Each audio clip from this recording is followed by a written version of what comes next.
Welcome to episode 62 of the Creative Train podcast. We're going to talk about finding when something is done for you. Your inner perfectionist is never really satisfied, right? But you do let things go. So at what point in your process can you finally say that it's done? Or more importantly, I'm done? Jeepers, that's a lot of questions for our listeners to face, but it's our reality. It's our constant companion, and it's a bit of a pain in the ass sometimes to think about this thing, but we all have to face it eventually. So I'm going to give you the story of a song that's been living in my imagination for a bunch of years now, and after dozens of reworkings of it, I finally let go of the writing process and recorded it. What a relief. Does that resonate with you? Yeah? Stay tuned and we'll connect on the other side. All aboard. Around 2015, my approach to music and songwriting started to take a big turn. For many years, I had pursued this flash and dash style of fingerstyle guitar playing, lots of percussive things, lots of nifty tricks and slidey things and techniques, more so than actual composition, like melody and harmony and stuff. And this particular style started becoming really, really popular in the late 90s and early 2000s. And I don't think it wasn't new per se, but I think the emergence of the internet fanned the flames of this fire where people could suddenly share their skills with the world in audio or video format. And as with all good things, others sought to copy it and one-up it. And over the span of a few years, it became more of a pissing contest than a celebration of music. And frankly, I got tired of being associated with that style. I felt there was more in me than that one-upmanship battle. And to be completely frank about it, nobody I've ever talked to really has it in them to sit and listen to this kind of stuff for more than a few minutes. It's often frantic and almost amelodic. Despite the amazing discipline and finger-tangling technique, most of it isn't particularly engaging as music you want to return to over and over again. Other than a short 30-second or 1-minute reel on social media, I feel like this style has kind of become a parody of itself, if that makes sense. Now, that's just my opinion. I'm not dissing any artists, quite the opposite. Their mastery of these techniques on the guitar is incredible, if not enviable. But the genre itself has kind of flatlined. And this goes back to the point of, when is it done? My focus became songwriting with lyrics. For a guy who rarely, if ever, sang outside of the house, I feel like a dam burst open and suddenly years of pent-up emotion and thoughts and dreams and even silly ideas started coming out. I leaned more to a contemporary country vibe, still predominantly fingerstyle playing, but not as douchey as before. So I was finding an entirely new side of myself as a musician and a songwriter and even as a music teacher. My gig as a music teacher is a true blessing, I believe. I'm exposed to new music every day from students' requests for songs to learn. And in learning those songs so that I can teach them, I get to see firsthand, or should that be first ear, so many varied composition styles across every genre you could imagine. And although the guitar is not really a big thing in pop music now, as it once was, say, up until the decline of the grunge era, there are some really amazing guitar-focused bands and songwriters out there. And again, as with anything in any style or genre, things start to repeat themselves, almost to the point of redundancy. Song forms and lyric tropes, they all end up becoming more of a numbing agent for your ears than anything to really get intrigued or engaged with. So again, coming back to the topic of when is it done, I think this can easily apply to a genre as well as a single piece. It's not that everything across the board can be declared done, as in there is nothing left to express. But it's just that when things become redundant, unoriginal, kind of copycat-like, then the whole thing just gives off a smell of being disingenuous, like a trend that has run its course of engagement. There will always be standout artists, the innovators, the boundary pushers, but those who fall in line with that for the sake of trying to get famous or whatever, they kind of ruin it for everyone else.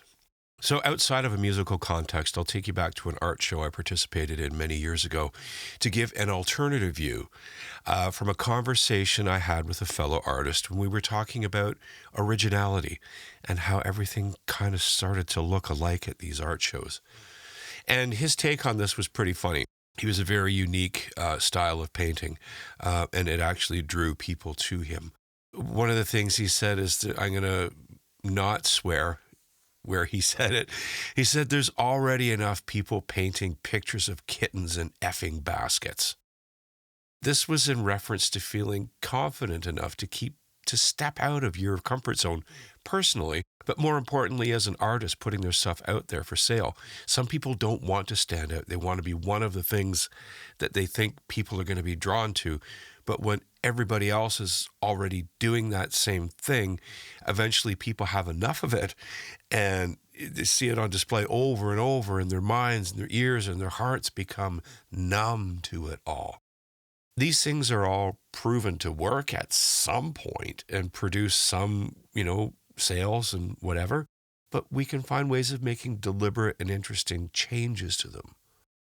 Those become the memorable pieces to me anyway.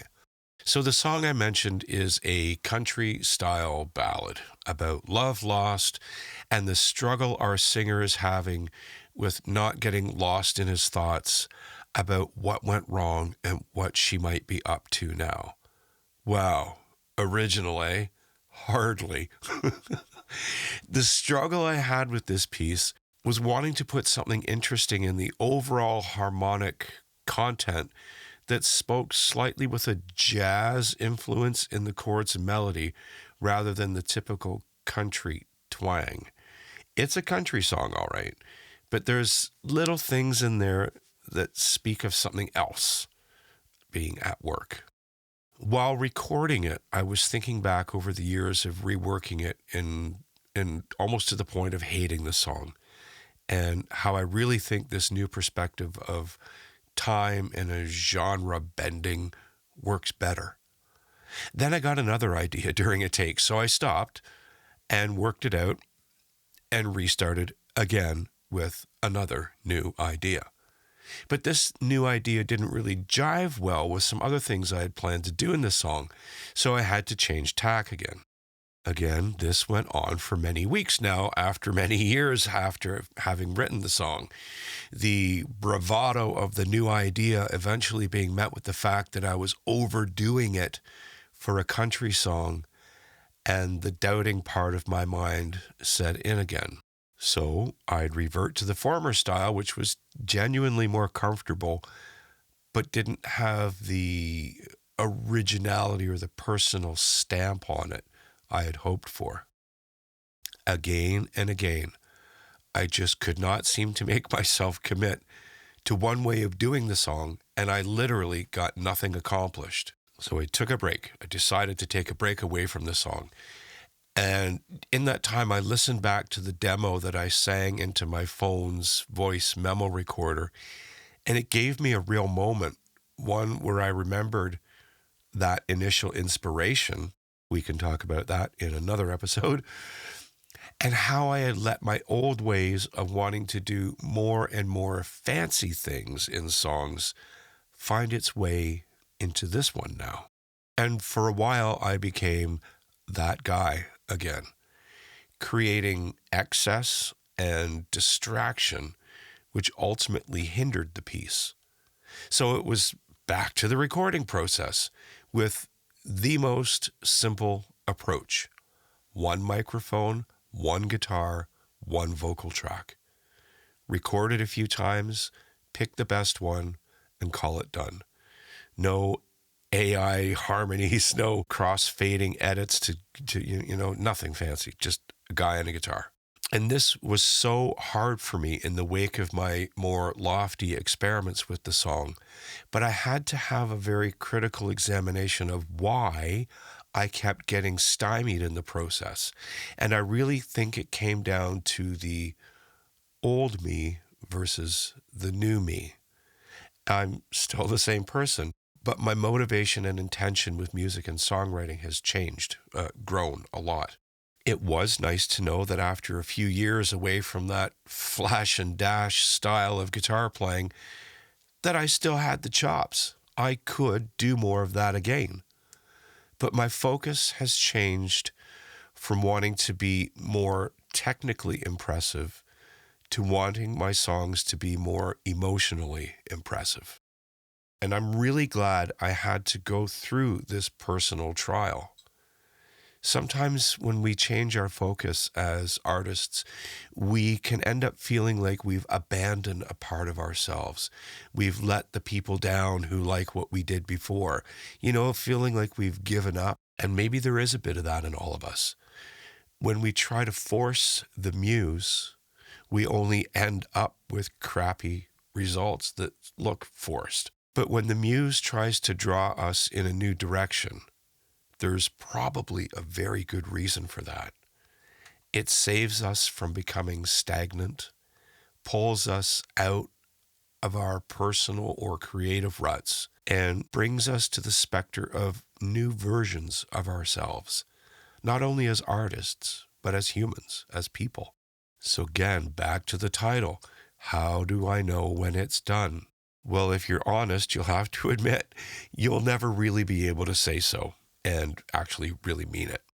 But you can allow the pieces you're having this issue with to become very important markers of your evolution as an artist by allowing them to be, quote, done to the best of your abilities and skills and insights that you have right now, today, at this point.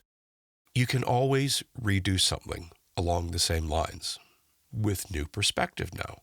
But mostly, you have earned and gained a confidence that reminds you that when you face these issues, the answer will be there eventually, someday.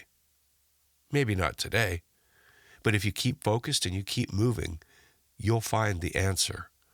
Or maybe it will find you. There's your pep talk. Now go get to work. Yeah, there's a lot to think about there, right? You have to be brutally honest with yourself sometimes about where you are in a creative process.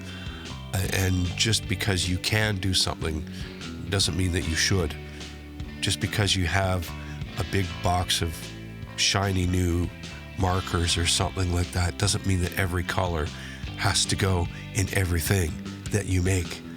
Or in my case, I didn't have to do all the fancy chords and techniques in a song that it would ultimately become a distraction in. And that takes a lot of honesty. But what you do is you let these pieces remain as a watermark for yourself to say, I was here at that point, and you can look back at it and appreciate it. And now you can say, here is where I am today.